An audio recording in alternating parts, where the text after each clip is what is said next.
तुम बाहर आ जाओ।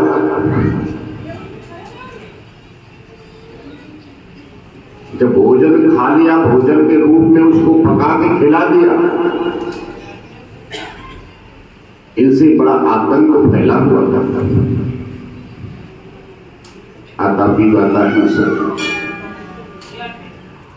बड़े लोगों का अत्याचार हो रहा था। ऋषि अगस्त वहां पहुंचे तो इनको भी कहा कि महात्मा जी आप आइए, भोजन करिए, आप बड़ी दूर से आ रहे हैं। महात्मा जी तो जानते ही थे कि दोनों राक्षस हैं, इनकी लीला क्या है। उनको भोजन बनाया, एक ने भोजन में मिल करके ऋषि के पेट में प्रवेश कर लिया। ऋषि के प्रवेश, जब पेट में प्रवेश हो गया तो ऋषि ने भोजन करने के बाद 2 बार हाथ फिराया, बातापी मंचतम, बातापी मंचतम। अब आतापी चिल्ला रहा है कि बातापी अब बाहर आओ, बातापी बाहर आओ। अब बातापी बाहर निकलने के लिए तो वो कहने लगा आतापी कि क्या किया तुमने मेरे भाई के साथ। कहने लगा वो मेरे पेट में समाप्त हो गया, अब बाहर नहीं निकल के आएगा। दूसरे ने कहा, राक्षस ने कहा कि मैं तुम्हें वध कर दूंगा। ऋषि ने थोड़ा सा जल निकाला और छिड़क दिया, उसकी राम राम हो गई। तो हमारे संतों महात्माओं के पास इतनी शक्तियां थी कि जिनकी तारीफ करना मुश्किल है। अगर हम उनके बताए हुए मार्ग पर चलते हैं तो हमारा जीवन सुखमय होता है। जब भगवान की पूजा करते हो एक दृढ़ होकर के करो, संशय मत रखो कि मैं घर में पूजन कर रहा हूं, ये मैं चालीसा का पाठ कर रहा हूं, इससे मुझे लाभ होगा कि नहीं होगा। तुम अपना कर्म करो, खेत में बीज बोगे तो बीज उगेगा जरूर। तुम अपना कर्म करो, प्रभु की भक्ति में लगो।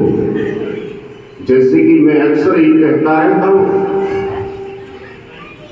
कि सुबह 10 मिनट, 15 मिनट, आधा घंटे अपने भगवान को जरूर समय दो।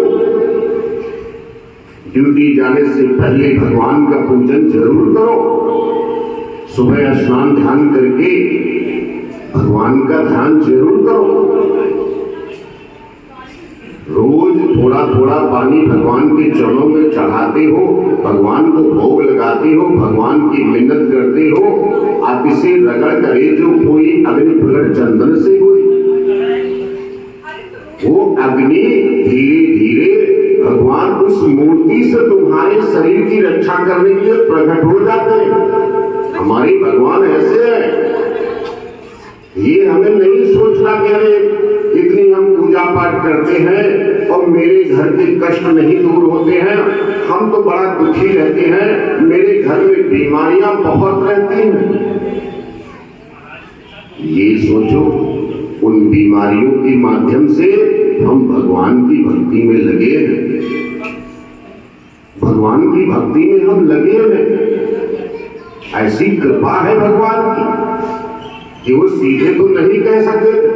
अगर सीधे भगवान तुमसे कहने आएंगे तुम मेरी पूजा करो तो तुम क्या करोगे? अरे होगे तुम भगवान अपने घर के, मैं क्यों तुम्हारी पूजा करने लगा? तुम यही कहो।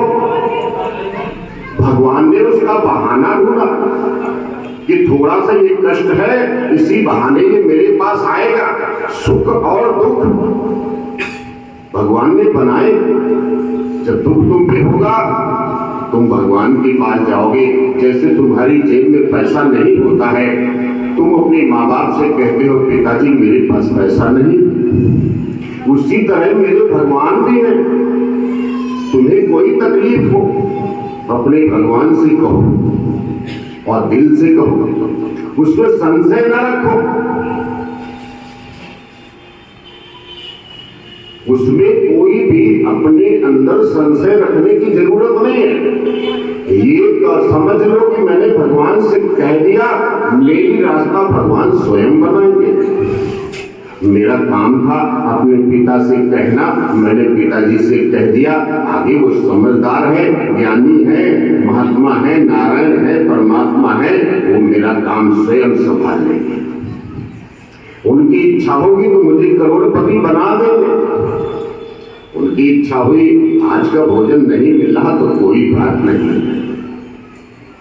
जब मेरे अंदर ऐसे भाव हो जाएंगे तो मेरी घर